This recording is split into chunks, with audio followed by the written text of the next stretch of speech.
Hey guys, Tyler here. In this video, I want to share with you exactly how much you need to save before you buy a house. This is going to cover down payment amounts, closing cost fees, buyer paid closing costs, and tie all of these together. And then at the end, I'm going to share with you what I would do if I was starting all over looking to purchase my very first home. So let's get into the video.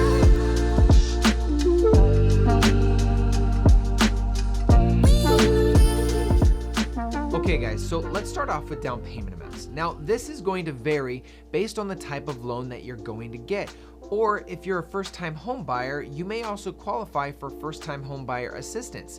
In the case of getting assistance, you can actually get your down payment covered, saving you 3 to 5%, and this is a phenomenal option if you're a first-time home buyer. In the case of a conventional loan, the most standard amount is a 5% down payment. The minimum that you can actually get for a conventional loan is actually 3%. Now, you can also put down 5, 10, 15, or even 20% or more, and the more you put down, the better interest rate you will get at the end of the day.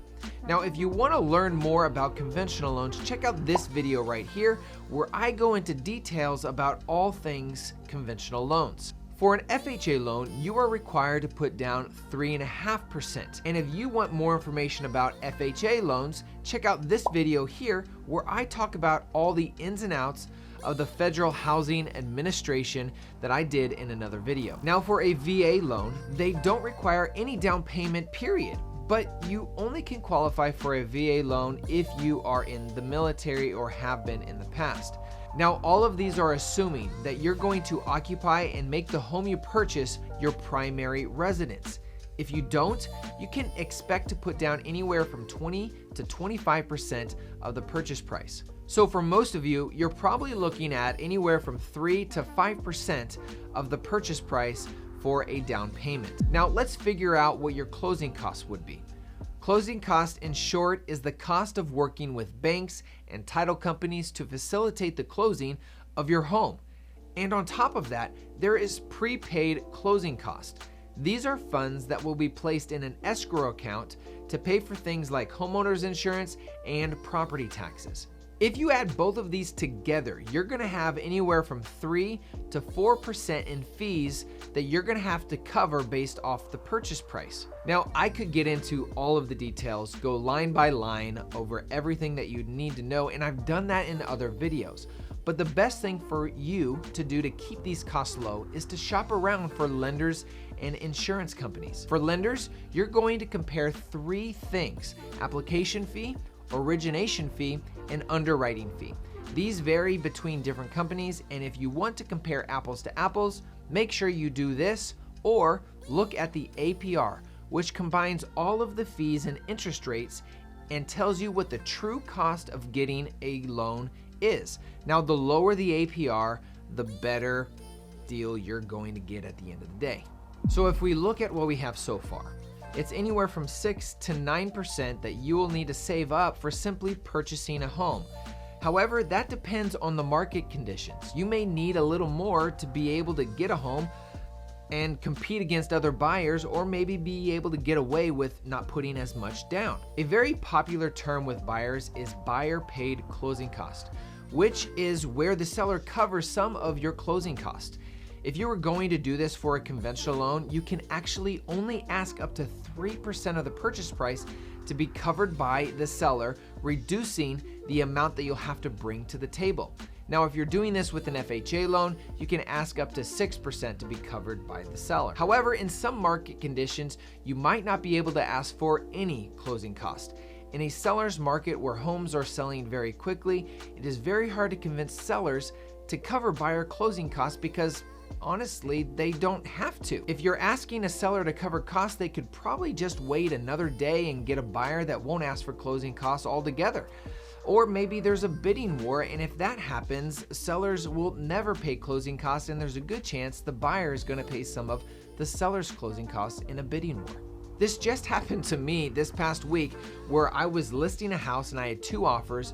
Both went $20,000 over the asking price, and both buyers were willing to pay $5,000 of my seller's closing costs. Now, it may be different in your area, with what the temperature of the market is happening, so you'll want to talk with a real estate professional in your local area. And if you would like to be connected with someone that you can trust or somebody that I would trust, you can find a link down in the description that will get you on your way.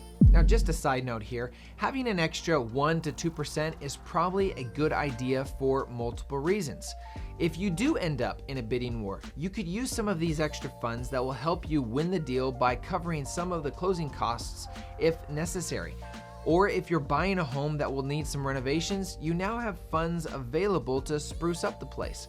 Or if you need to furnish the place, using money that you've saved instead of putting it on credit might be a good idea at the end of the day. So altogether, we have 3 to 5% for down payment, 3 to 4% for closing costs, and potentially an extra 1 to 2% to cover any unexpected costs that you would need during a transaction. Altogether, this is going to put you around 8 to 10% of the purchase price of a home that you're looking to buy that you'll need to have funds available to be able to purchase this home. So here is what I would do if I was going to go back and buy my first home with everything that I know today.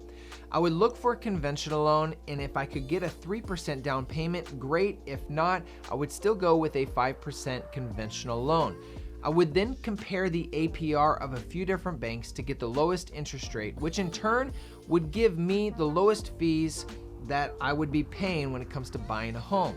I would then take all this information, take my pre-approval letter, put it in my back pocket, and then I would look for a home that has great bones that could use a little bit of updating so that I'm not really competing with as many buyers for the same home, and hopefully not have to pay as much that I would if a home was decked out to the nines. A home that needs a little bit of work saves me a little bit of money. I can put a little bit of sweat of equity into the home, and hopefully at the end of the day come out with a little bit of a profit down the road when I sell the home. Now, if you want to know of creative ways that you can save for a down payment, check out my last video here.